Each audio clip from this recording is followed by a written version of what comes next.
कोई विषय हो विचारणीय तो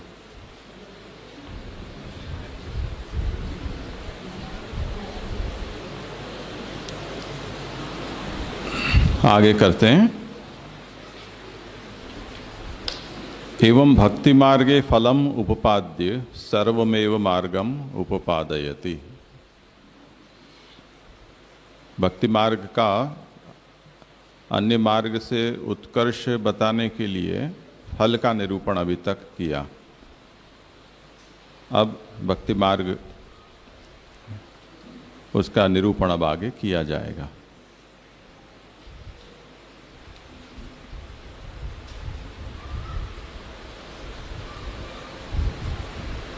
विशिष्ट रूपम वेदार्थः फलम प्रेम च साधनम तत्साधनम नवविधा भक्ति तत्प्रतिपादिका गीता संक्षेपतः तस्या वक्ता स्वयं अभूद हरिः तद्विस्तारो भागवतम सर्वनिर्णय पूर्वकम व्यासः समाधिना सर्वम आह कृष्णोक्तम आदितः।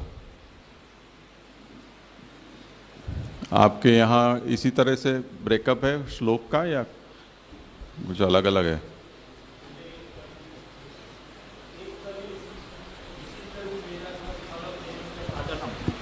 उसके बाद बाकी की सब कारिकाएं अलग हाँ, से हैं। अलग से है। हाँ। उसके नीचे उसका प्रकाश है। ठीक है।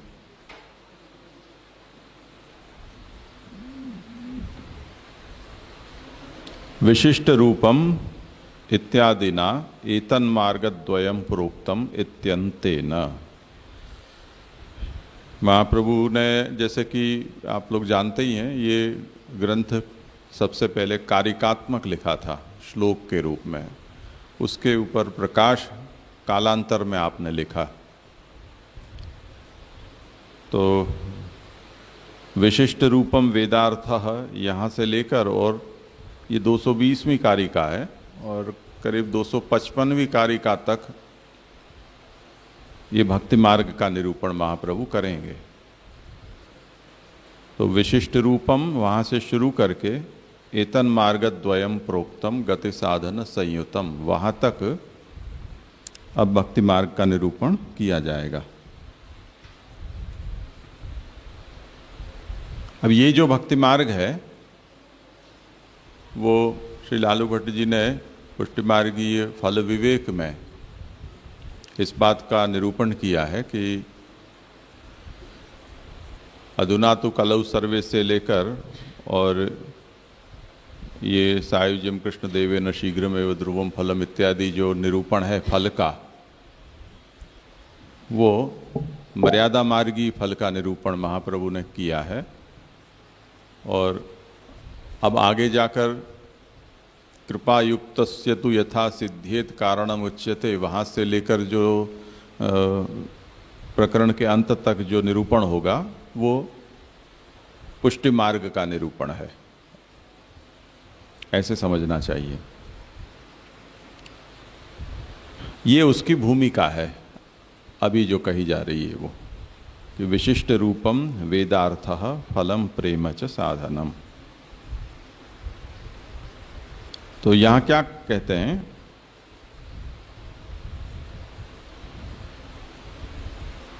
विशिष्ट रूपम वेदार्थः फलम,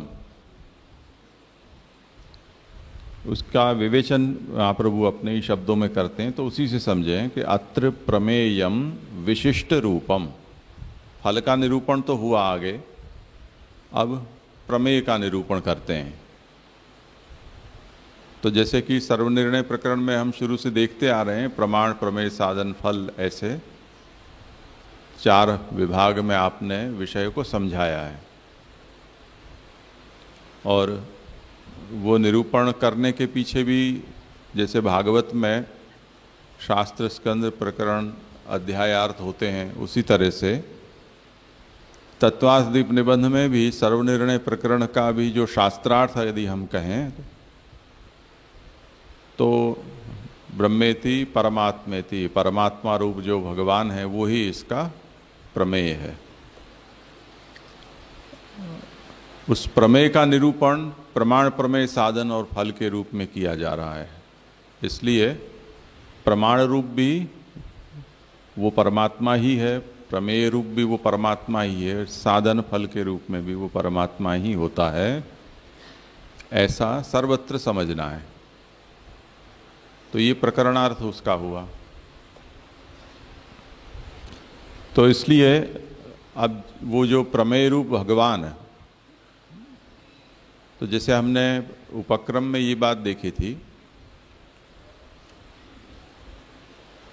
कि उपनिषद में भगवान की प्रमेय रूपता ज्ञानांग ब्रह्म रूप में समझाई गई थी, पूर्व कांड में यज्ञ रूप में समझाई गई थी। तो यज्ञ रूप भगवान पूर्व कांड का प्रमेय होता है। अब यहाँ भक्ति मार्ग में प्रमेय तो भगवान ही है, परंतु पूर्व कांड और उत्तर कांड में जिस तरह से विभक्त होकर और प्रमेय है, उस तरह से नहीं होकर विशिष्ट रूप में यहाँ भगवान प्रमेय है, ये बात महाप्रभु समझाते हैं। तो विशिष्ट रूपम वेदार्थः फलम, अत्र प्रमेयम विशिष्ट रूपम। विशिष्ट रूप यहाँ प्रमेय है। अब विशिष्ट रूप का मतलब क्या है, तो उसे समझाते हैं कि यस्य एकैकोंशः कांडद्वयेन प्रतिपाद्यते स ज्ञानक्रियो भययुतः। वेद के दोनों कांडों में, पूर्व और उत्तर कांड में, जिसके एक एक अंश का निरूपण किया गया है, ऐसा यज्ञ और ब्रह्मरूप जो प्रमेय है, वो दोनों मिलकर ज्ञान क्रियो भय युतः, ज्ञान और क्रिया यानी ज्ञान और यज्ञ, इन दोनों से युक्त जो विशिष्ट रूप है वो यहाँ पर प्रमेय है। अब देखो ध्यान से, छोटी सी बात है, पर इन दिनों में जो हमारा पुष्टि मार्ग जिस ओर जा रहा है उसे हम देखें तो पूर्व कांड में जो यज्ञ का विधान जिनके लिए अनिवार्य कर्तव्य के रूप में कहा गया है, चाहे तो नित्य कर्म के रूप में, चाहे तो नैमित्तिक कर्म के रूप में, उस यज्ञ रूप अनुष्ठान में यज्ञ को यदि हम भगवान का रूप नहीं मानते हैं तो अन्याश्रय होता है पुष्टि मार्गी को।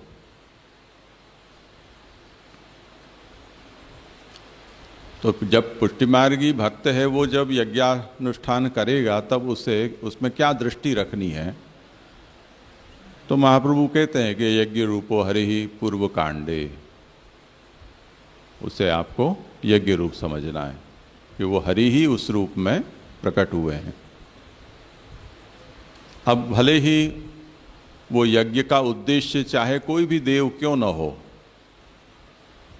क्योंकि वहाँ हरि को उद्देश्य करके तो कोई यज्ञ होता नहीं है, चाहे अग्निहोत्र हो, वैश्वदेव हो, ब्रह्मचारी का जो नित्य ब्रह्म यज्ञ हो, या अन्य चातुर्मास्य निरूढ़ पशु याग या सोम याग, ये जितने भी नित्य नैमित्तिक यज्ञ बताए गए हैं उनमें से कोई भी यज्ञ हरि को उद्देश्य करके नहीं किए जाते हैं।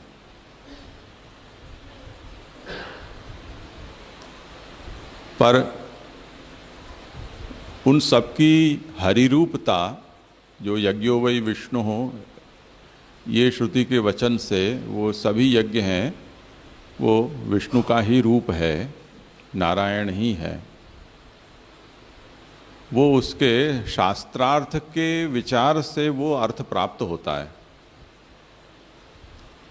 तो जैसे भागवत के तत्त श्लोक या अध्याय में भगवान से अतिरिक्त अन्य किसी का निरूपण यदि हो रहा हो तो उसका मतलब ये नहीं होगा कि भागवत का अर्थ भगवान नहीं होता है। जैसे कि दक्षध्वंस का प्रसंग आ गया, या वृत्रासुर की कथा आ गई, जिसमें कोई ऐसे अध्याय को पकड़ लो कि जिसमें कहीं कोई नारायण, विष्णु या कृष्ण का कोई संदर्भ ही नहीं है, तो उस स्थिति में भागवत का वो अंश भगवान का निरूपक नहीं रह जाएगा। तो महाप्रभु ने इस बात को यूं समझाया है कि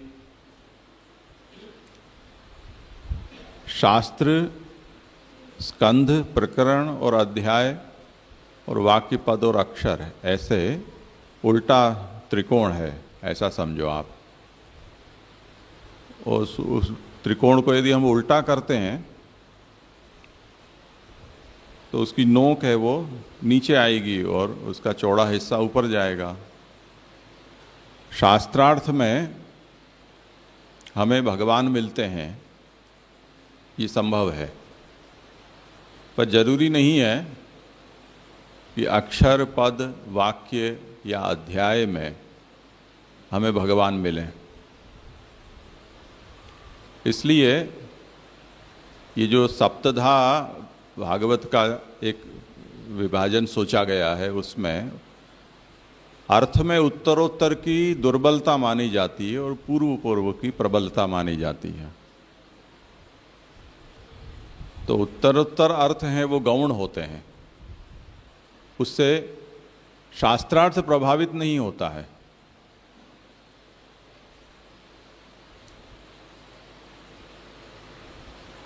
उसका सरल उदाहरण हम इस तरह से समझ सकते हैं कि भारत में सभी राज्य हैं, 28 या 30 जितने हो सो, सभी राज्य भारत की सीमा रेखा के भीतर आ जाते हैं। पर यदि गुजरात में हम भारत खोजेंगे तो हमें गुजरात में भारत नहीं मिल सकता है। उसी तरह सकल शास्त्र यानी भागवत शास्त्र का अर्थ भगवान है, पर यह आवश्यक नहीं है कि भागवत के सभी अध्याय में हमें भगवान का ही निरूपण प्राप्त हो, यानी सीधा निरूपण हमें वहाँ प्राप्त हो, ये आवश्यक नहीं है। तब हमें उसको किसी न किसी व्यापक अर्थ में वहाँ भगवान का निरूपण किया जा रहा है, उस तरह से हमें समझना होगा, जिसके लिए महाप्रभु ने तत्तद रूपो हरिस तथा ये एक नीति बताई है कि जहाँ जो कार्य भगवान ने नहीं किए हैं, जो लीलाएं भगवान ने नहीं की हैं, वो लीलाएं भी उन रूपों को भगवान ने ही धारण करके किया होने से भगवान की हुई मानी जाती है। इसलिए पुरुषोत्तम सहस्रनाम से हमें उसकी चाबी मिलती है कि जो लीला प्रकट रूप से भगवान के द्वारा नहीं की गई है, वो भी उन रूपों को धारण करके भगवान ने ही की है। तो अर्जुन ने कुछ कर दिया, महादेव जी ने कुछ कर दिया, या परशुराम ने कुछ कर दिया, तब भी वो भगवान ने ही किया है, ऐसा उसका शास्त्रार्थ विचार करके हमें वो अर्थ सोचना पड़ेगा। तो उसी तरह से यहाँ भी हमें इस बात को समझना है कि पूर्वकांड जब कई प्रकार की इष्टियों का निरूपण करता है कि अब ये इष्टि करो, वो इष्टि करो, ये याग करो, ये हवन करो, और उसमें जब भी आहुतियाँ दी जाती हैं तब भी विष्णु, नारायण या श्री हरि के नाम से आहुतियाँ तो बहुत ही दुर्लभ हैं। अधिकांश आहुतियाँ जो इतर सब देव हैं उन्हीं को उद्देश्य करके दी जाती है। पर यज्ञ रूप भगवान है, इसलिए यज्ञ में जो भी अवान्तर देवताओं का निरूपण होता है या उनका स्तुति होती है, उनको उद्देश्य करके आहुति की जाती है या उनका आवाहन किया जाता है, वो सब भगवान के अंग रूप देव हैं। तो वो अंगों की उपासना के द्वारा अंगी का उपासन वहाँ पर किया जा रहा है, ऐसा सोचा जाता है। तो वो छोटी छोटी जो यज्ञ होते हैं, जो वर्ष भर में जो अनिवार्य कर्तव्य के रूप में प्राप्त होते हैं, वो हम करते हैं। तो वर्षांत में वो एक यज्ञ नारायण का स्वरूप अखंड रूप से सिद्ध होता है। जैसे हम श्रृंगार धराते हैं तो एक एक अंगों को अलंकृत करते हैं। तो जिस समय हम चरणार्थ के श्रृंगार धरा रहे हैं उस समय श्रीहस्त का श्रृंगार नहीं हो रहा है, श्रीहस्त के कर रहे हैं तो मुखारविंद का नहीं हो रहा है, उदर का कर रहे हैं तो बाजुओं का नहीं हो रहा है। पर जब हम सबका श्रृंगार करके और ठाकुर जी को आरसी दिखाते हैं तब पूरा भगवत स्वरूप है वो श्रृंगारित दर्शन हमें देते हैं। तो अब वो जो अंग है उसमें और अंगी में एक प्रकार का भेद भी है और किसी प्रकार का। आजकल ऐसे भी श्रृंगार आते हैं कि जिसमें आपको प्रत्येक अंग के श्रृंगार करने की जरूरत नहीं है, पूरा सांचा बना हुआ होता है, उसको सीधा फिक्स कर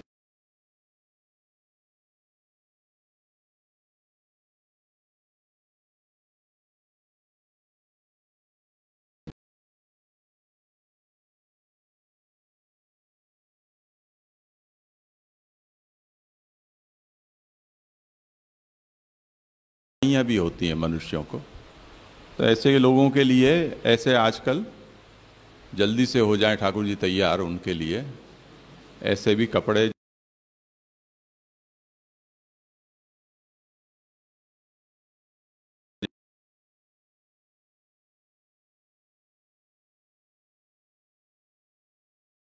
वाली धोती,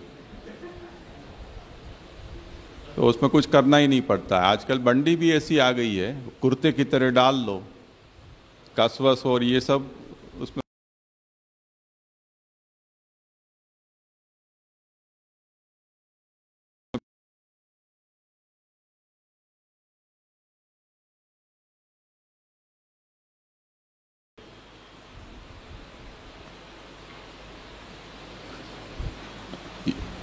जो पूर्व कांड है वो यज्ञ रूप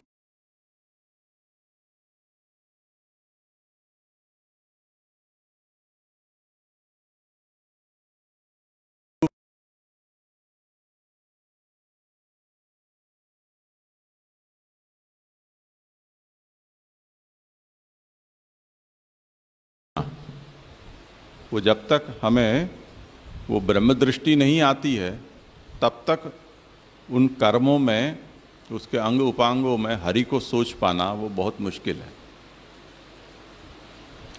तो इस तरह से पूर्व कांड एक पक्ष का निरूपण करता है, इसी तरह उत्तर कांड है वो दूसरे पक्ष का निरूपण करता है। अब उत्तरकांड की भी ये समस्या है कि उत्तरकांड का जो मुख्य विषय है, प्रमेय या कहो चाहे उपास्य कहो, वो अव्यक्त ब्रह्म है, निराकार ब्रह्म है। तो उस स्थिति में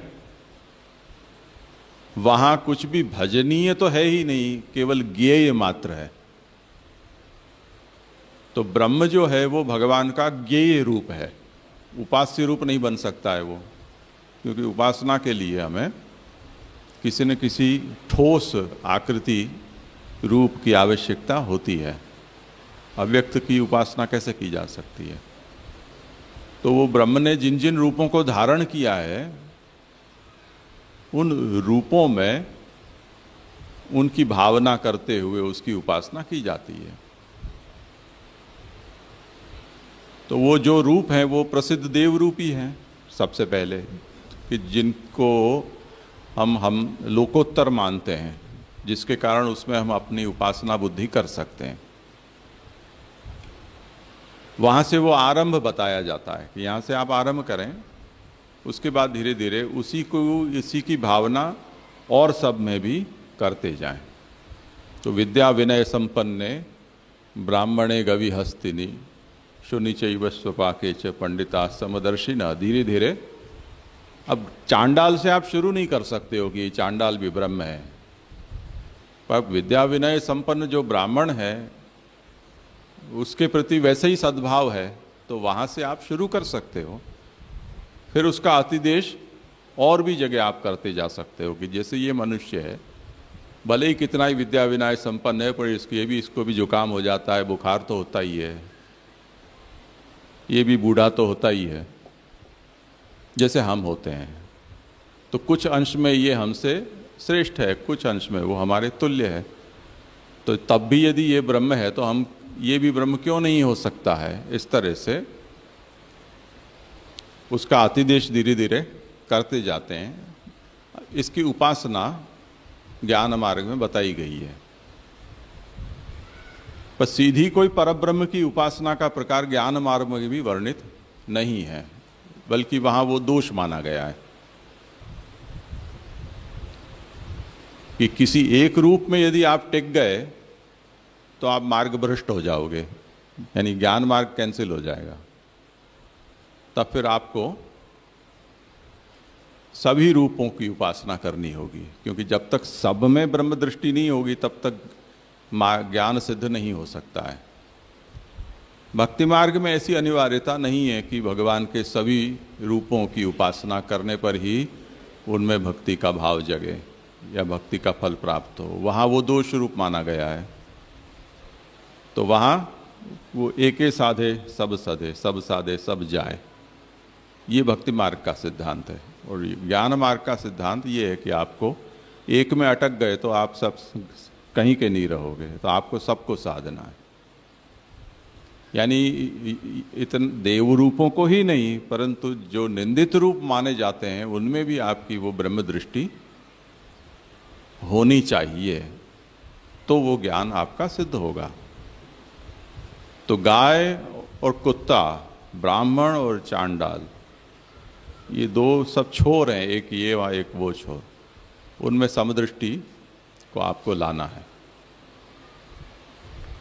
तो ये बात महाप्रभु समझा रहे हैं कि ये जो विशिष्ट रूपम वेदार्थः फलम प्रेम च साधनम, ये यहाँ क्यों कहा जा रहा है कि वहाँ पर तो एक एक अंश दो कांडों में निरूपित हुआ है, यानी एक में ज्ञान, एक में कर्म, यानी यज्ञ और ब्रह्म।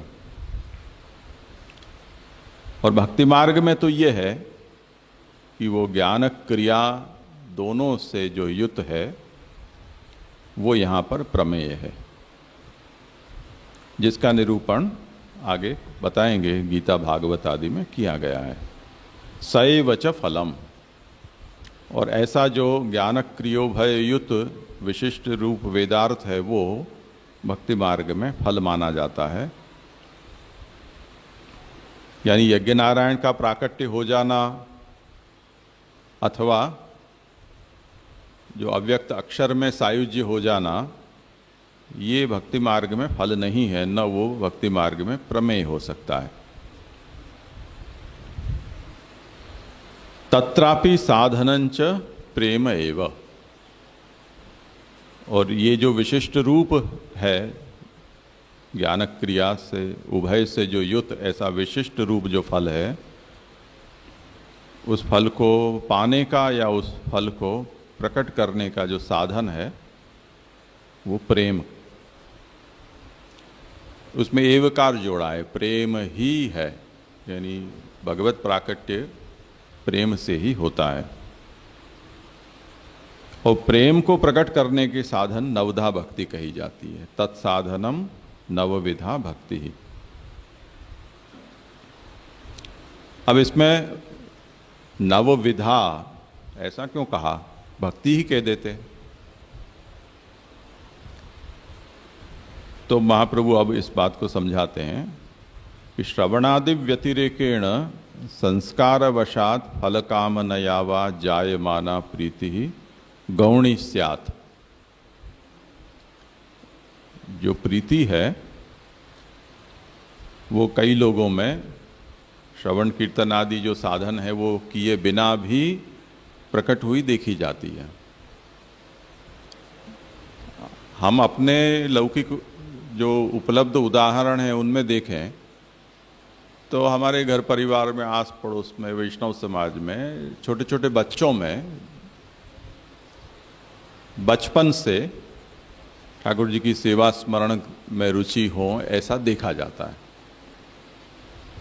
अब उन्होंने न कोई ऐसा शास्त्रीय महात्म्य ज्ञान प्राप्त किया है, न कोई नवदा भक्ति में के कोई साधन भी उन्होंने किए हैं, तो कुछ भी किए धरे बिना उनके अंदर रुचि दिखाई देती है।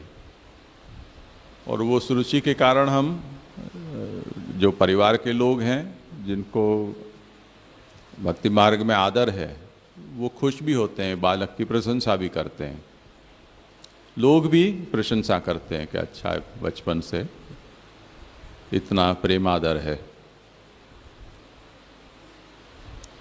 पर महाप्रभु ये आज्ञा करते हैं कि ये जो भी कुछ प्रेम इस समय दिखलाई दे रहा है, वो जैसे बच्चे हैं उनको बंदर के समान माने जाते हैं, अनुकरण करते हैं वो। तो इस समय बचपन में जो अपने परिवार में जो भी उनको आदर्श दिखलाई देते हैं, उनका वो अनुकरण मात्र करते हैं। तो उनकी क्रिया के पीछे महात्म्य का ज्ञान अथवा सुदृढ़ सर्वतोधिक स्नेह है, वो उनके मूल में नहीं होता है। तो जब तक आपको वो आदर्श मान रहे हैं, तब तक आपका अनुकरण करेंगे। जैसे ही आपके गिरफ्त में से छूटे, आस पड़ोसी के यहाँ जाना शुरू किया, तो उनके आदर्श बदल जाएंगे। स्कूल कॉलेज में जाना शुरू किया, नौकरी धंधे में जाना किया, तो फिर से उनका आदर्श बदल जाएगा, तो वहाँ का अनुकरण शुरू हो जाएगा। तो ये जो हो रहा है वो किसी बाहरी प्रभाव से होने वाला एक चिन्ह है, वो उनके अंदर प्रकट हो रहे हैं। तो श्रवणादि व्यतिरेकेण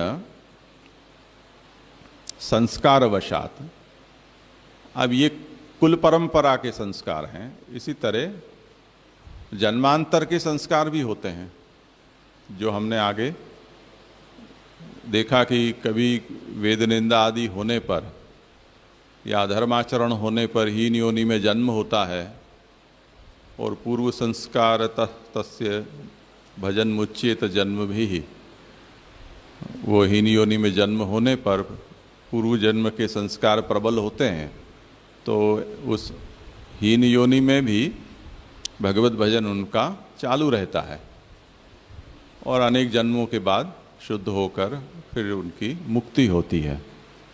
उस प्रकार से कभी कभी पूर्व संस्कार भी काम करते हैं। वो संस्कार केवल बचपन तक सीमित रहें ऐसा आवश्यक नहीं है, वो थोड़े लंबे समय तक भी चल सकते हैं। वो संस्कार में जितना फोर्स है उसके अनुसार वो रहेगा। तो जैसे हम कई चीज़ों की हमारे अंदर आदत बन जाती है, वो आदत बनने में कुछ चीज़ें थोड़ा समय लेती हैं, कुछ बातें ऐसी होती हैं कि जो लंबे समय तक उसका संग और अभ्यास रहता है, तब आदत में आती है। और जब वो हम नहीं कर पाते हैं तो हमारे अंदर बेचैनी होती है कि नहीं कर पाए। तो वो आदत छूटती भी है, वापस भी लगती है, जो मनोविज्ञान में जिसको कंडीशनिंग कहते हैं, कि वो कई बार बारंबार अभ्यास से हमारा मन है वो व्याप्ति ग्रहण कर लेता है और उसकी कंडीशनिंग हो जाती है। फिर छूट जाने पर डीकंडीशन हो जाता है, फिर रिकंडीशनिंग भी हो जाती है, मेहनत करें तो इस तरह से जो संस्कार हैं वो बहुत सारा काम करते हैं। हमें ये पता नहीं चलता है कि ये हम क्यों कर पा रहे हैं। यानी जिसके लिए जो विहित साधन बताया गया है, वो साधन नहीं करने पर भी हमारे अंदर यदि वो चीज़ें दिखाई दे रही हैं, तब फिर उसका कारण वो विहित साधन न होकर कुछ और है, कोई और चक्कर चल रहा है। अब वो चक्कर संस्कार का भी हो सकता है, कुल परंपरा का भी हो सकता है, कोई फल की कामना का भी हो सकता है। तो अगर ऐसे किसी कारण से भगवान के प्रति किसी के अंदर प्रेम प्रकट हो रहा है, तो वो प्रेम भक्ति स्वरूप नहीं होकर गौण प्रेम है, ऐसा समझना चाहिए, जिसे सोपाधिक कह सकते हैं, वो निरुपाधिक नहीं है। इसलिए यहाँ जो ये क्रम बताया है कि विशिष्ट रूपम वेदार्थः फलम, प्रेम उसका साधन है, तो प्रेम को प्रकट करने का साधन नवधा भक्ति है। अब जो किसी के अंदर ये कहे कि हमारे अंदर तो भगवान में पहले से ही प्रेम है, तो ये नवधा के चक्कर में क्यों पड़े? प्रेम तो भरा पड़ा है अंदर ऐसे, तो वो कब उसमें से लीक हो जाएगा और खाली हो जाएगी टंकी, वो पता भी नहीं चलेगा। क्योंकि बिना कुछ किए धरे अचानक से ऐसा प्रेम कैसे उमड़ आया, तो उसका सोर्स आपको पता नहीं है। तो विहित साधन जो है वो तो ये है। जैसे आइए स्पर्धाएं होती हैं, उसमें पहले ये रशिया ने शायद शुरू किया था स्टेरॉइड और ये सब खाने पीने का चक्कर, ओलंपिक में मेडल लेने के लिए। तो पहले तो लोग समझ ही नहीं पाए कि ऐसे एकदम हार्ड पिंजर जैसे शरीर वाले हैं, उनमें इतनी ताकत आती कहाँ से? सबको एक साथ खाना पीना मिलता है, तो ये ओलंपिक में इतने इतने मेडल्स कैसे ले लेते हैं ये? तो बाद में पता चला, परीक्षण किया खून का, और तो ऐसे ऐसे तत्व खून में से मिलने लगे कि जो उनको जो खाना पीने का दिए जा रहा था उसमें वो ऐसे तत्व होते ही नहीं हैं। तब फिर पता चला कि ये तो ऐसी दवाइयाँ लेते हैं जिससे हमारे अंदर जो हार्मोन्स होते हैं वो इतने सक्रिय हो जाते हैं, तो वो चमत्कारिक शक्ति हमारे भीतर पैदा कर देते हैं। तो अब ऐसा करोगे तब तो फिर आप मेडल लेकर आओगे। इसलिए पीछे से ये नियम हुआ कि नहीं, अब आप जब जब भी भाग लोगे उससे पहले और अमुक अमुक समय पर आपका परीक्षण किया जाएगा कि आपने कुछ ऐसी दवाइयाँ तो नहीं खाई हैं, क्योंकि उससे पैदा हुई जो शक्ति और जो आपने जो परफॉर्म किया है वो असामान्य है। तो स्पर्धा के लिए आप अयोग्य सिद्ध हो जाओगे। तो इस तरह से यहाँ भी महाप्रभु ये आज्ञा करते हैं कि प्रेम को प्रकट करने का साधन, विहित साधन नवधा भक्ति है, और बिना नवधा भक्ति का अनुसरण किए यदि किसी के भीतर ऐसा भगवत प्रेम दिखाई दे रहा है तो वो भरोसे लायक नहीं है। इसलिए ये तो आपको अभ्यास करना ही पड़ेगा। छोटे बच्चों में भी ऐसा देखा जाता है, पढ़ाई लिखाई में और इन सब में, वो हम कुछ भी उसको अभ्यास करने के लिए कहते हैं तो वो कहते हैं हमको सब आता है। अब आता है, याद है, तो हम क्यों करें अभ्यास? सबको आलस्य आता है उसमें। तो पहले तो जैसे वो पहाड़े याद करवाते थे, अभी भी करवाते होंगे, पर 40 तक हम पढ़ते थे, तब तक 40 तक के पहाड़े हमको करवाते थे, और एक से नीचे दोढ़ा और आधा और उसके भी पहाड़े होते थे। तो कभी भी कैलकुलेटर की और उसकी आवश्यकता नहीं पड़ सकती है जो उस अभ्यास से जिसने पढ़ाई की हो। तो वो अभ्यास सबको तकलीफ दे होता था। मैंने तो मेरे साथ पढ़ते थे उन सबको देखा था कि वो पहाड़े याद करना और लिखना, उससे ज़्यादा पीड़ा का अनुभव और किसी में नहीं होता था। वो पहाड़े लिखते तब भी ऐसे लिख देते, 1 2 3 4 5 6 7 8 9 10 ऐसे लिख देते, फिर 1 2 3 4 5 6 7 8 यूँ लिख देते थे। तो वहाँ उसमें उसको बोल के तो लिखने की सिस्टम ही नहीं थी। ऐसे ही अंग्रेजी में जो स्पेलिंग होते हैं उसमें भी सब लोग ऐसा ही करते हैं, 5 बार 25 बार लिख के आओ तो पहले एप्पल का ए लिख दो, P P P P P P P P P P कर दो, ऐसे करके वो पन्ना भर देना है बस। तो उससे वो स्पेलिंग थोड़ी याद होते हैं। उस अभ्यास से आप टीचर के अहंकार को संतुष्ट कर सकते हो, तो ज्ञान वृद्धि नहीं हो सकती है।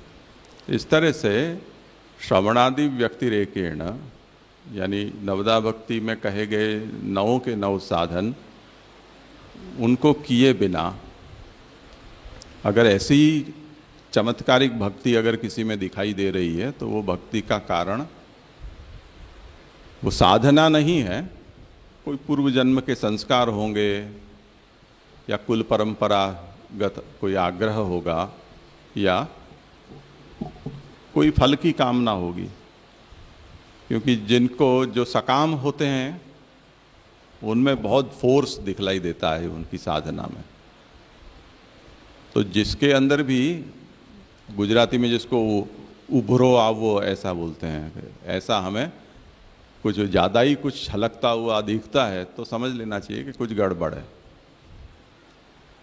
क्योंकि नॉर्मल साधक होता है उसमें ऐसा उभरा नहीं आता है, क्योंकि उसको तो ये आजीवन करना है। पर जो जुम्मे के जुम्मे वाले होते हैं या जो पूनम वाले होते हैं या कोई एकादशियाँ होते हैं, पूनमियाँ होते हैं, ऐसे उन लोगों में वो बड़ा जोर आता है।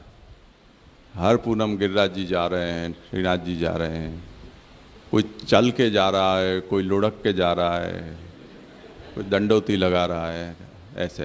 तो ऐसी सब जो असहजता, कृत्रिमता, तामसता, ये सब जो दिखलाई देती है वो निरुपाधिक निष्काम सहज भक्ति करने वालों में नहीं होती है, वो कुछ प्रभाव से जुड़ी हुई है।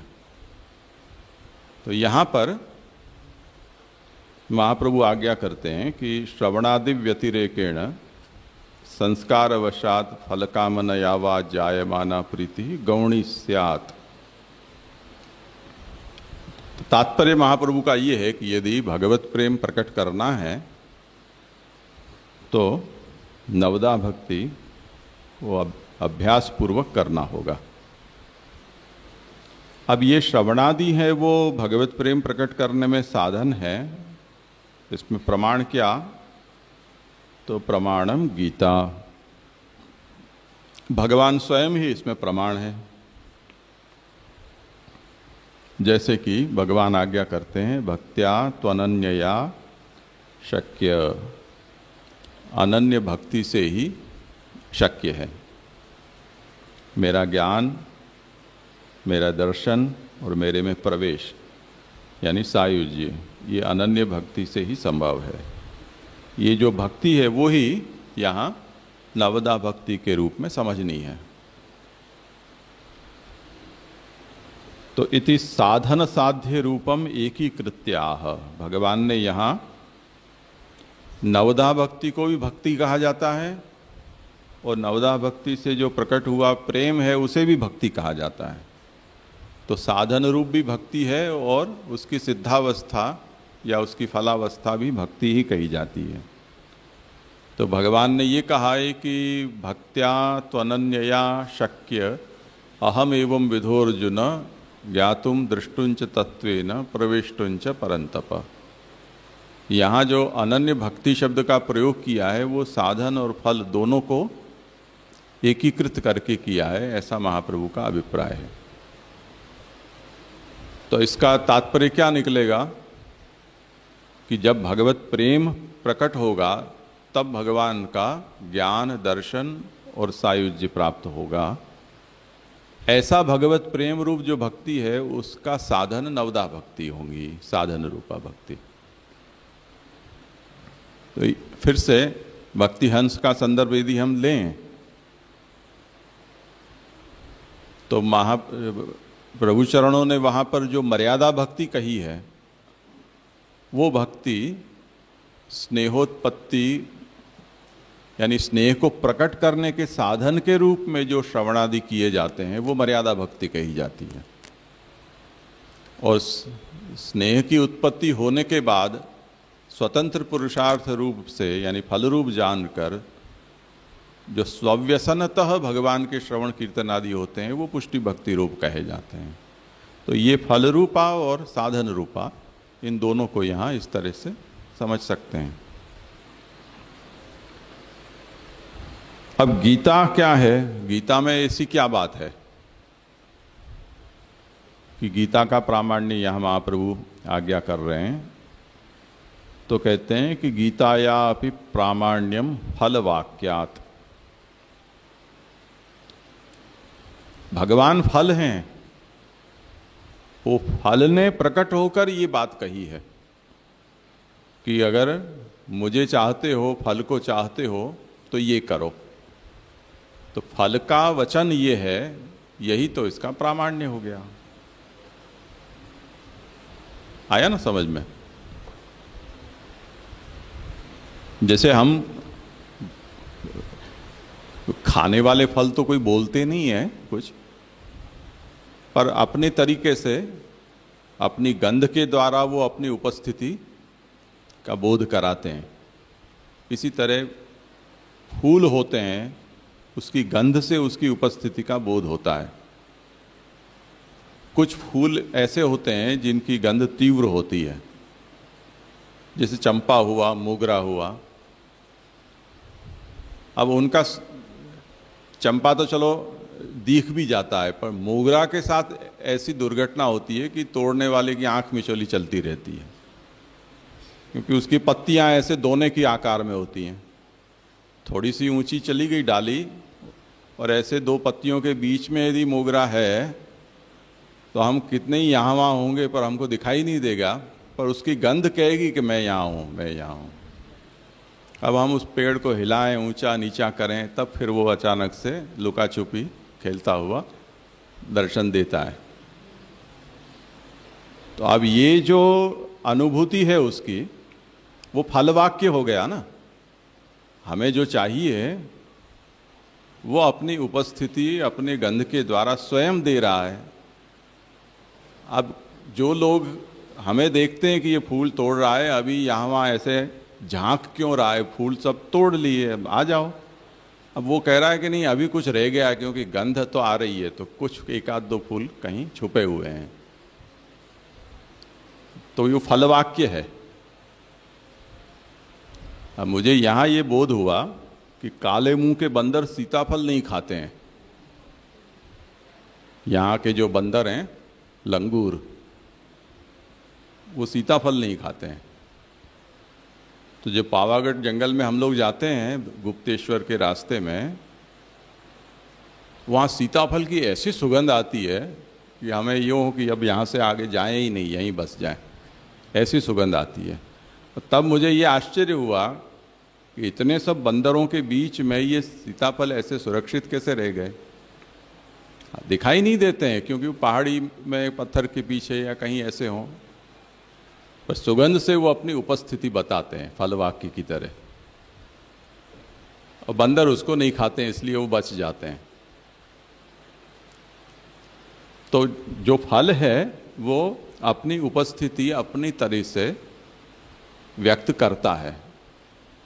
तो भगवान फल रूप में है, और वो फल भगवान है, वो ही ये बात कहते हैं कि अगर मुझे पाना हो तो आपको ये नवदा भक्ति मेरी करनी होगी। तो भक्त्या त्वनन्य या शक्य अहम एवं विदोर्जुन ज्ञातुम दृष्टुंच तत्वेन प्रवेष्टुंच परंतप। इसलिए गीता को यहाँ उसका प्रामाण्य है। अब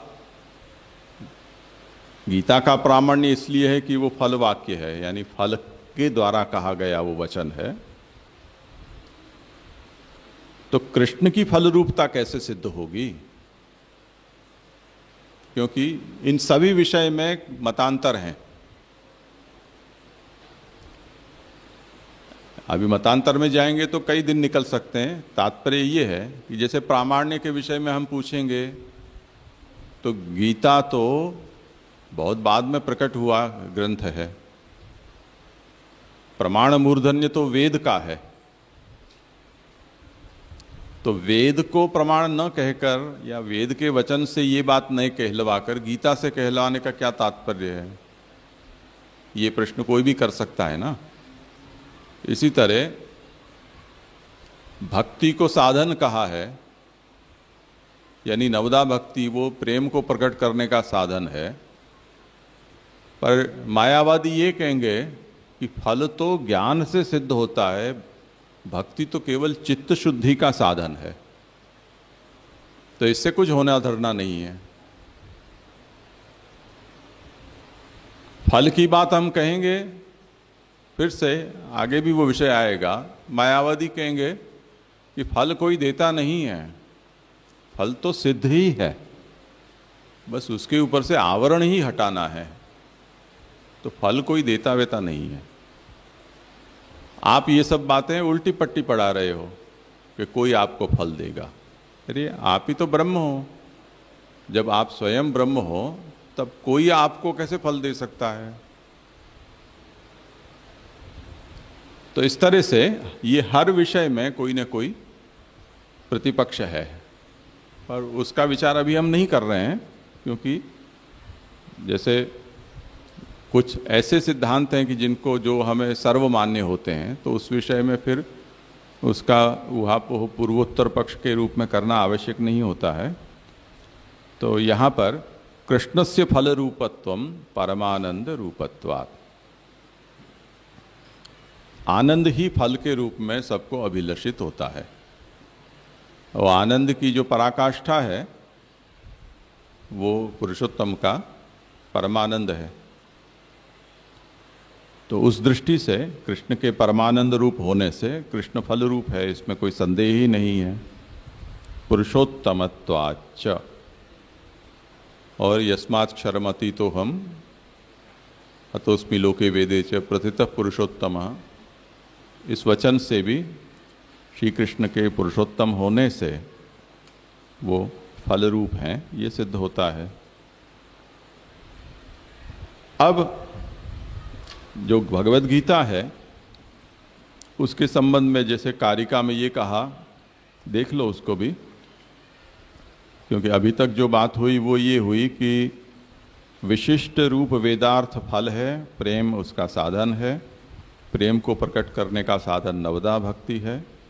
भगवत गीता उसका संक्षेप में प्रतिपादन करने वाली है, जिसके वक्ता भगवान स्वयं है। इतने विषय को हमने यहाँ प्रकाश में देखा।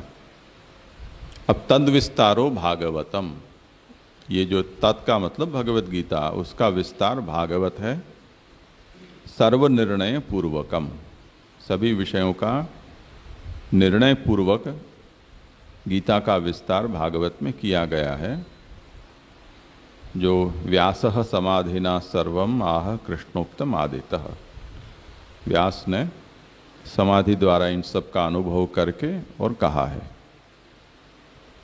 तो इस विषय को आप समझाते हैं कि गीतार्थम संदिग्धम मत्वा, गीता संक्षेप में होने से बहुत सी बातों की स्पष्टता भगवत गीता से नहीं होती है, इसलिए भगवान को स्वयं को ही ऐसा लगा कि मैंने जो भगवत गीता में कहा है उसका विस्तार पूर्वक निरूपण होना चाहिए।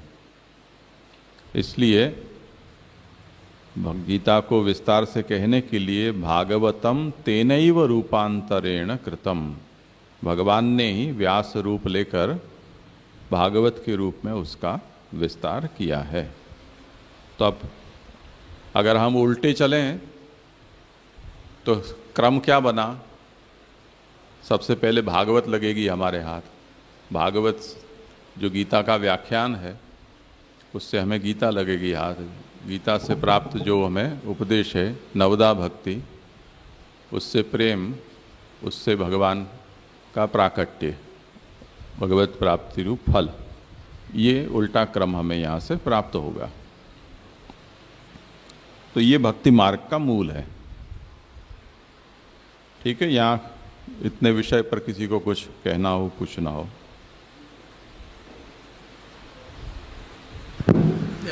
जी दंडवत। यहाँ ये जो आया ना कि हम जो भक्ति है, अगर कोई मतलब नवदा श्रवणादि व्यतिरेक है ना, या संसार वसात, तो इसमें सहज भक्ति भी ले सकते हैं ना।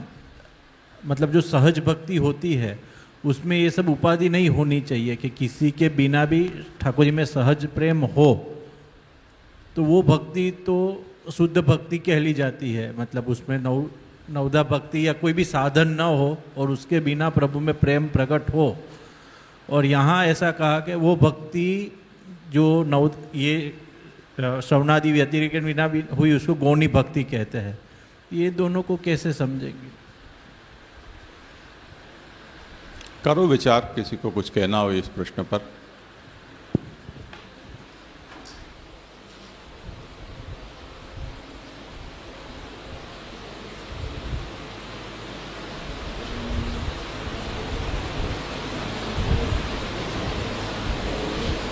एक बार हमारे यहाँ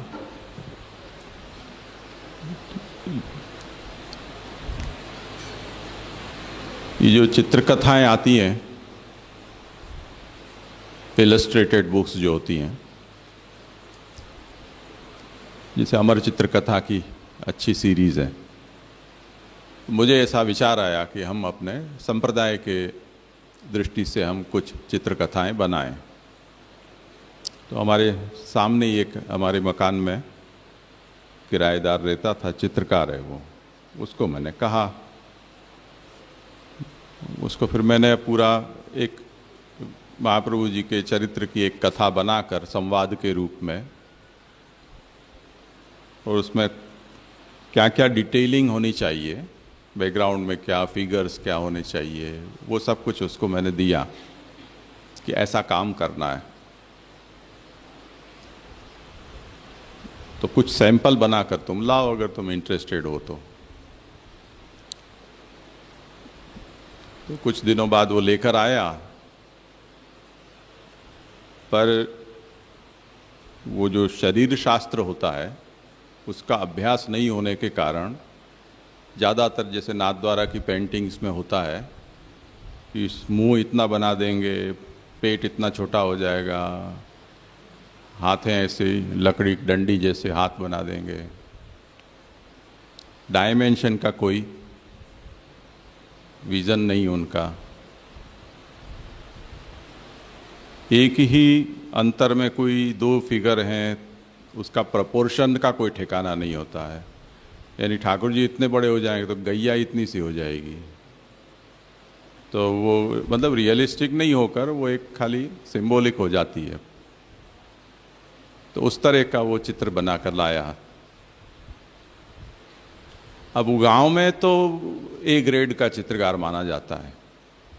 और मैंने ये कहा कि देखो, ये अगर आप किसी का चेहरा इतना बनाते हो तो चेहरे के प्रोपोर्शन से गला होना चाहिए, उसके प्रोपोर्शन से कंधे होने चाहिए, हमारा जो धड़ है वो उसके प्रोपोर्शन में होना चाहिए। टांगे आप जिराफ जैसी बना दो और मुंह इतना बना दो तो वो उसका कैसे स्वरूप नहीं करेगा। आँख बड़ी बना दोगे और नाक छोटी बना दोगे तो आप पहले ह्यूमन एनाटॉमी का अभ्यास आपको करना चाहिए। अब चित्रकारी उसने कहीं कोई इंस्टीट्यूट में जाकर सीखी नहीं है, पर अच्छा धंधा चलता है उसका। एक आध दो चित्र मैंने भी बनवाए थे वहाँ बालकृष्ण जी के बैठक जी के लिए, विंजाण की बालकृष्ण जी का चित्र मैंने बनवाया था। पर दूसरी समस्या चित्रकारों को ये हो जाती है कि खुद की शक्ल रोज देख देख कर किसी का भी चेहरा बनाते हैं तो खुद का ही बना देते हैं, क्यों उनको सौंदर्य बोध खुद में ही होता है। तो नाक आँखें खुद की बनाते हैं सब जगह। हमारे एक सजातीय हैं, ये ऐसे भी चित्र शायद उन्होंने ही बनाए हैं, तो उनकी भी एक खासियत थी कि कोई भी चित्र बनाएंगे नाक खुद की ही बनाएंगे उसमें। तो वो जो मांडवी वाला चित्रकार है उसकी ये आदत थी कि कोई भी चित्र बनाए तो ठुड्डी वो खुद की बनाता।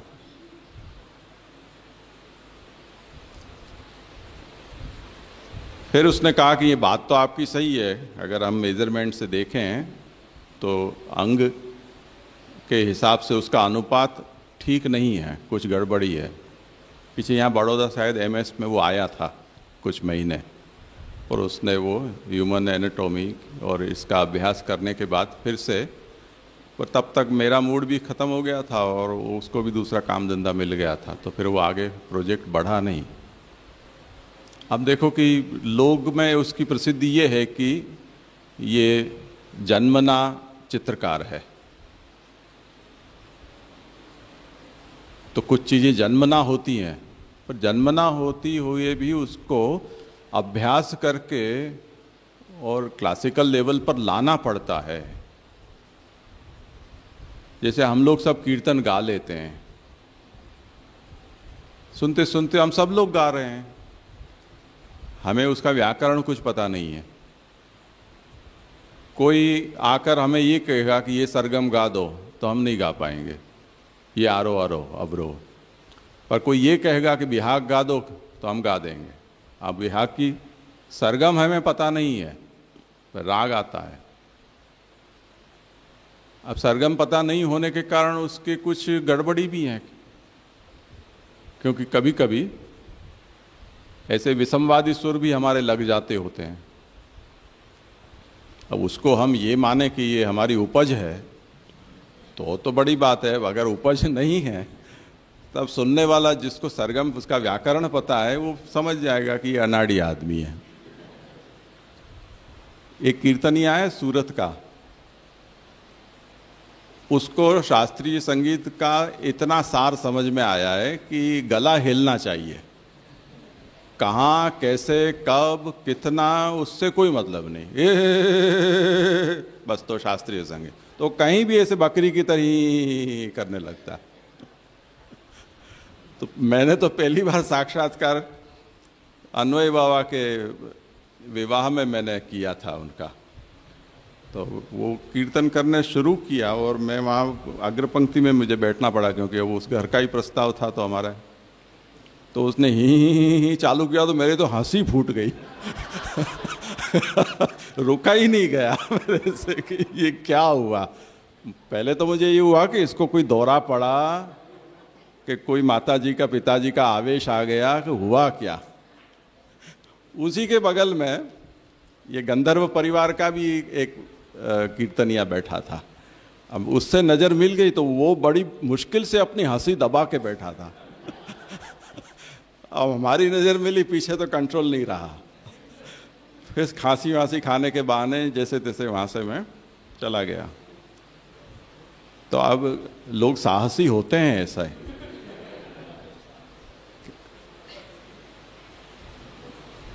पर ऐसे लोगों को यदि अभ्यास हो नवदा भक्ति का, तो जो उनको किसी संस्कार वशात या कुल परंपरागत आग्रहों से जो हुआ है, वो ही थोड़ा परिष्कृत हो जाता है। अन्यथा इसका कोई ठोर ठिकाना नहीं है। इसका निश्चायक क्या कि ये सहज स्फूर्त है या कोई कामना से प्रेरित है या आदतन है। जैसे हमारे यहाँ जितने भी मुखिया भीतरिया अभी नौकरी में लगे हुए हैं पुष्टि मार्ग में, मान लो 10-15 हज़ार तो होंगे ही। वो एक से दूसरी हवेली, दूसरी से तीसरी हवेली में घूमते रहते हैं,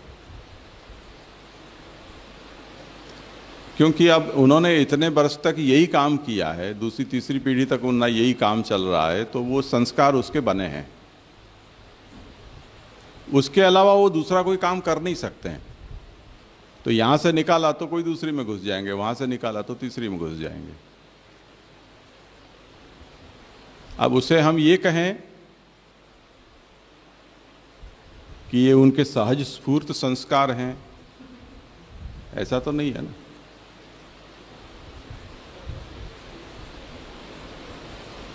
तो निरुपाधिक भाव या सहज स्फूर्त जो भक्ति है उसमें, और नवदा भक्ति के अभ्यास से जो महात्म्य ज्ञान पूर्वक सुदृढ़ सर्वतोधिक स्नेह होता है, उसमें बहुत अच्छा खासा अंतर है। तो जो सहज स्फूर्त होता है उसे भी इस अभ्यास से ठोक पीट कर, तपा कर और व्यवस्थित करना पड़ता है। सच्ची झूठी जो भी हो, पर वो हरिवंश जी वाली कथा इसमें प्रेरक है। अष्टाक्षर मैं भी बोल रहा हूँ, तुम भी बोल रहे हो। अब एक अष्टाक्षर साधा हुआ अष्टाक्षर है और एक केवल ध्वनि का उच्चार मात्र है, उसमें अंतर तो है ही ना। तो उस तरह से यहां भी महाप्रभु आज्ञा कर रहे हैं कि जो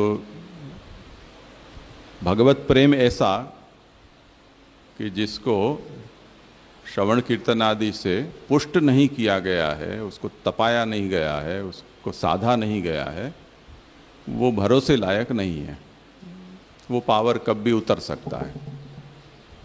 इसीलिए मैंने दवाई का उदाहरण दिया था कि कभी कभी ऐसी दवाइयों से शक्ति बढ़ा ली जाती है कृत्रिम, वो कुछ समय तक उसका पावर दिखाती है, फिर खत्म हो जाती है। तो अपने पास ऐसा कोई उपाय नहीं है कि वो एंटी डोपिंग टेस्ट हम कर सकें, पर व्यवहार में हम देखते ही हैं कि वो थर्मोमीटर का पारा जो है वो कभी खूब ऊंचा चढ़ा हुआ दिखा है, वो एकदम से डाउन हो जाता है।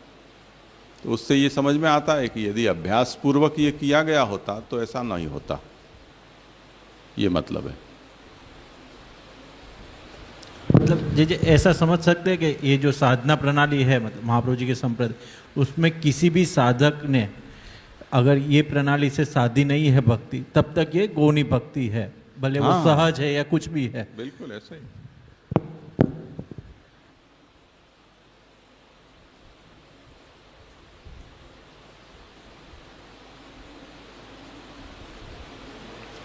है कोई विषय, करें आगे। इसलिए मार्गोयम सर्वमार्गाणाम उत्तमः परिकीर्तितः यस्मिन् पात भयम नास्ति मोचकः सर्वथा यतः।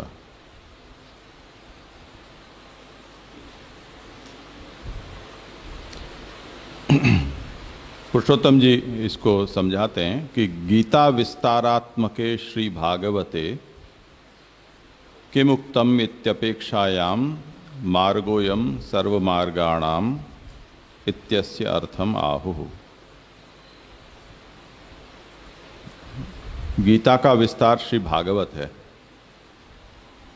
ऐसे भागवत में क्या बात कही गई है, क्योंकि गीता की बात तो हम भी जानते हैं और यहाँ कही भी गई है, तो यहाँ भागवत में ऐसी क्या बात कही गई है?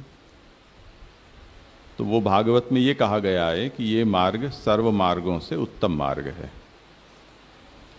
कि जिसमें पतन का किसी प्रकार से भय नहीं है और वो सर्वथा मुक्ति देने वाला है, मोचक है। प्रमाणादीनाम चतुर्णाम अपि एक रूपत्वात्। भागवत हमको ये बात समझाती है कि प्रमाण, प्रमेय, साधन और फल रूप भगवान है। तो जहाँ पर हम साधन मार्ग में, मर्यादा मार्ग में देखते हैं तो साधन कुछ है, फल कुछ है, फल की प्राप्ति होती है तो साधन छूट जाता है। प्रमाण कुछ और है, प्रमेय कुछ और है। तो यहाँ भगवान मार्ग में ऐसा नहीं है। प्रमाण, प्रमेय, साधन और फल रूप चारों ही रूप में भगवान हैं। ये एक रूपता, ये एक बहुत बड़ी बात है। इसीलिए सर्व मार्गापेक्षया अयम उत्तमो मार्गः। सभी मार्गों की अपेक्षा ये भक्ति मार्ग है, वो उत्तम मार्ग है। उसे कहते हैं कि प्रमाणम भगवद वाक्यम। भगवान के वचन यहाँ प्रमाण है।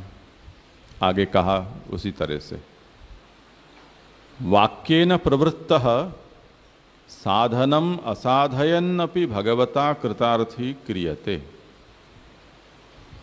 जो भगवान के वचन पर निष्ठा रखकर उस भरोसे जो भक्ति मार्ग में प्रवेश कर रहा है, हो सकता है कि उससे जैसा कहा गया है वैसा आचरण न हो पाए, फिर भी भगवान इतना तो देखते हैं ना कि मेरे कहने पर ही उसने ये शुरू किया है। तो भगवान उसकी साधना पूर्ण नहीं होती है तब भी उसको कृतार्थ करते हैं। ये भगवान का उसके प्रति पक्षपात है। प्रमेय परिज्ञानंच फलानुभव रूपम, भगवान ही प्रमेय हैं। अन्य में यह है कि प्रमेय का ज्ञान और प्रमेय की प्राप्ति, कई ऐसा भी होता है कि प्रमेय से फल भिन्न भी होता है। यानी ज्ञेय, प्रमेय का मतलब जो ज्ञेय है सो प्रमाण से, और प्राप्तव्य कुछ और हो। जैसे अथा तो ब्रह्म जिज्ञासा, ब्रह्म की जिज्ञासा तो ब्रह्म प्रमेय हुआ। वो ब्रह्म की प्राप्ति यदि फल रूप में होती तब तो प्रमेय और फल एक हो जाते हैं। पर यदि कोई ऐसा सोचता है कि जान तो मैं लूं भगवान को, तो प्राप्त मुझे सार्ष्टि हो, सालोक्य हो, मुक्ति हो, तो फल की बुद्धि उसकी किसी और में है। तो फल और प्रमेय में भेद हो गया। तो वो उस बात को कहते हैं कि प्रमेय परिज्ञानंच फलानुभव रूपम, भगवान को हमने जान लिया तो यही कोई कम बात है, फल की ही अनुभूति हमने की है, उसको जान लिया ये। और साधनंच फलादप्यधिकम, और भक्ति मार्ग ऐसा है कि जिसका जो साधन यानी भक्ति है वो भगवान की प्राप्ति से भी अधिक है। फल से अधिक का मतलब है सायुज्य, भगवान में मिल जाना। ये यदि फल है तो उसका साधन है वो फल से भी अधिक है।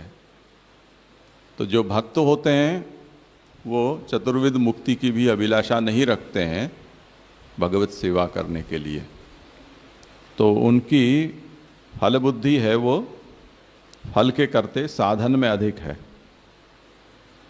फलंच ज्ञान कर्मादि साध्येभ्योपि अधिकम इति, और जो फल है भक्ति मार्ग का वो ज्ञान मार्ग, कर्म मार्ग इत्यादि जो मार्ग हैं उनमें जो साध्य कहा गया है, यानी वहाँ का जो फल है उससे भी भक्ति मार्ग का फल है वो अधिक है। अतएव अस्मिन् मार्गे पात भयम नास्ति, इन सब बातों का विचार करने पर भक्ति मार्ग में पतन का भय किसी प्रकार से नहीं है, क्योंकि प्रमाण प्रवृत्तिम आरभ्य भगवतो रक्षकत्वात्, प्रमाण प्रमेय साधन और फल ये यात्रा है। तो प्रमाण में प्रवृत्ति जहाँ से शुरू होती है वहाँ से लेकर सतत भगवान उसके रक्षक होते हैं, इसलिए पतन का कोई भय नहीं होता।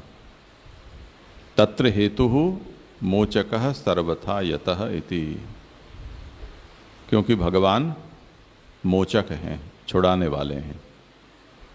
सही सर्वानेव येन केनचिदुक्त प्रकारेणापि प्रवर्तमानान् मोचयति मोचक स्वभावत्वात्, वो भगवान येन केनचिदुक्त प्रकारेणापि प्रवर्तमानान्, जिस किसी के भी कहे प्रकार से जो भगवान की ओर प्रवृत्त हुए हैं उन सबको भगवान उनका मोचन करते हैं, क्योंकि भगवान का मुक्ति देना ये स्वभाव है। तत्र स्ववाक्यानुगतान कथम न मोचयेत,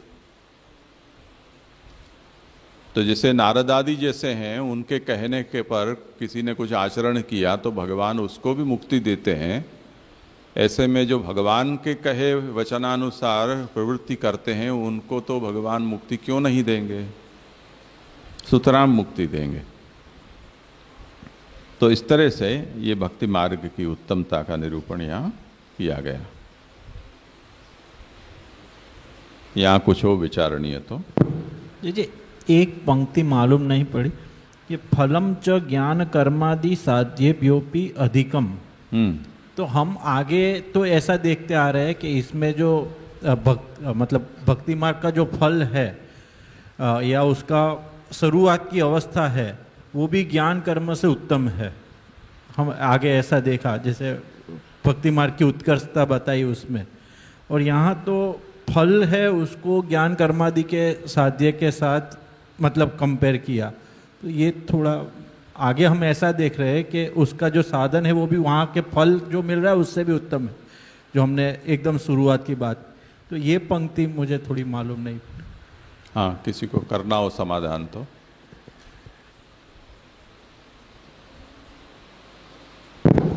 उसकी पूर्व पंक्ति में ही बता रहे हैं ना कि जो साधन है वो भी फल से अधिक है। हाँ, तो उसी के कंटिन्यूएशन में यहाँ पे वो साधन की स्थिति में है तो वो फल से अधिकता है, और उसी रूप में जो आगे बात आ रही है कि ज्ञान मतलब उसकी अगर जब प्रारंभिक अवस्था भी है तो जो फल और साधन उसकी एकीकृत्यता ही है या विशिष्टता कहे तो अधिकता है। तो इसलिए ज्ञान कर्म की शुरुआत या उच्चतम अवस्था पर भी इसकी साधन अवस्था उससे श्रेष्ठ होगी। यूज किया ना इसलिए वो तो क्योंकि पूर्व में ही साधन को फल से अधिक बता रहे हैं, इसलिए वो कंटिन्यूएशन में बात देखेंगे। ऐसे ऐसे मुझे समझ आ रहा है। साधन इज लेस देन टू फल एंड फल इज लेस देन। नहीं, यहाँ ऐसे भी सोच सकते हैं ना कि साधन च फलम अधिकत्वम, माने आगे जो सायुज्य वो जो फल बताए वहाँ से तो अपना जो भक्ति जो साधन है वो उत्कृष्ट है, वो भी अधिक है। जो भक्ति जो साधन है वही फल है तो वही उत्कृष्ट है। आगे जो सायुज्य फल की जो आगे बात की उससे भक्ति ही साधन है, नवदा भक्ति साधन है, नवदा भक्ति फल है, तो वही अपना जो साधन है वही वो लोग के फल से उत्कृष्ट है, अधिक है। मैं ऐसा समझ रहा हूँ यहाँ जो बता रहे हाँ, यहाँ जो बता रहे ना वो प्रमाण प्रमेय साधन फल वो सब उस चारों की एक वाक्यता जो बता रहे हैं ना, इससे इसीलिए यहाँ उत्तमता बता रहे। ज्ञान और कर्म में ऐसा नहीं होता है, कोई साधन अलग करते हैं और उससे फल उसको अलग मिल जाता है। ये चारों एक ही है, तो जो प्रमाण प्रमेय साधन फल सबकी एक रूपता है, इसीलिए इसकी फल भी उत्तम मिल रहा है उसको, इस तरह से कर रहे हैं, मुझे ऐसा लग रहा है। जी जी, दो तरह से उत्तमता है। एक तो अपने बलबूते पर उसकी उत्तमता, जो प्रमाण प्रमेय साधन फल, इसमें एक उसकी एक वाक्यता है, ये बात बता रहे हैं।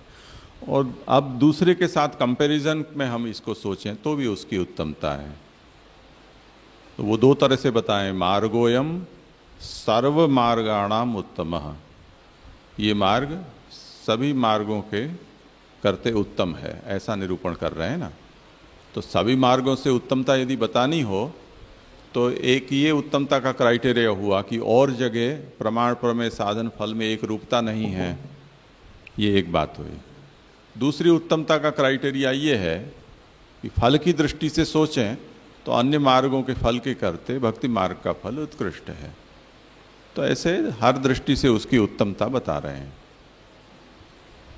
तो आगे जो कहा है, जो इसके उपक्रम में फल का निरूपण करते हुए आए, उसमें तो ये बात कही गई थी कि जो इस समय परिस्थिति है देश काल आदि की, उसको देखते हुए यदि अन्य मार्ग का आश्रय किया जाता है तो जीवात्मा के उद्धार की कोई संभावना बनती नहीं है। पर भक्ति मार्ग में फिर भी ये है कि हीनाधिकारी होगा तो उसका अधपतन भी नहीं होगा, भले ही उसको उत्तम फल की प्राप्ति न हो तब भी।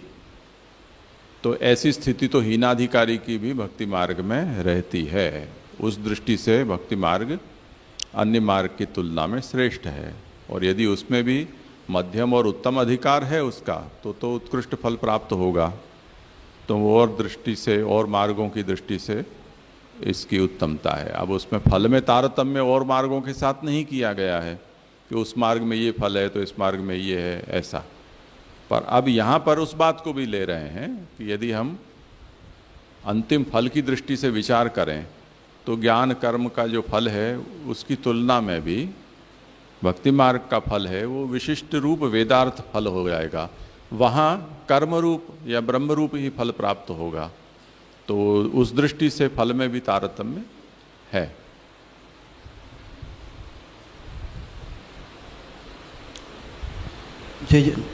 हाँ, ये जो पंक्ति यहाँ है ना, वाक्य न प्रवृत्तः साधनम साध्यम न अपि भगवता कृतार्थ क्रियते, माने वो भगवान के वाक्य के प्रभुत्व होने से कारण ये साधनम साध्य माने साधन न करते भी इसका ये पंक्ति साधनम साधयम न अपि भगवता वाको अन्वय करवाए।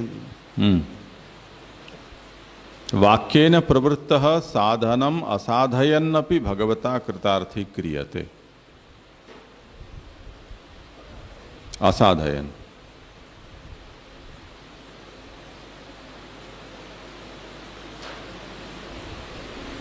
ठीक है। तो यहाँ आज विराम रखते हैं, 4 बजे फिर से मिलेंगे।